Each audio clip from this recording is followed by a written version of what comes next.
All right, guys, so if you guys want to know where the coolant temperature sensor is, it's going to be on the side, right? So it's a tight fit. I saw a video where somebody took all this, just took the reservoir off and he was able to get to it, but you got to have small hands, or you got to take these cables, you got to like disconnect the, I wouldn't say disconnect these cables, but you got to like take the brackets, some of the brackets off these cables, and you got to be careful doing that because it's pretty,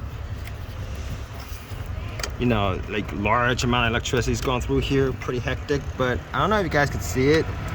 So I got, it's on the side, all right? It's gonna be plugged into the side of the engine on the hybrid battery connector side.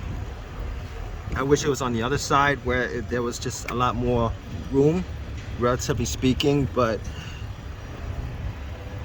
there's a plug there. Take it out.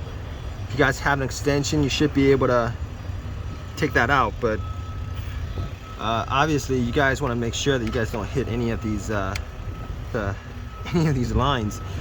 It's kind of hairy. I'm gonna try to get my hand in there. I got the reservoir off, but still there's not enough room. I might have to take that little bracket off for this line right here, because these lines are pretty much stabilized. I'm not gonna take these lines off.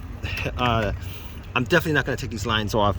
Aside from just maybe like battery issues, there might be computer issues, that gremlins that could just appear out of nowhere just because you got this lines disconnected. So I'm not even gonna do that, but we'll see how this goes. I'm like just trying to show you guys where it is.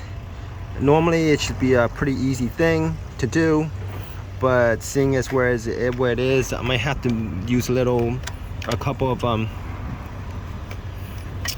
couple of different kind of sockets or extensioners and wobbles just to get to it. But it is not really as easy as it appeared when I was checking this out in a previous video. But see how it goes.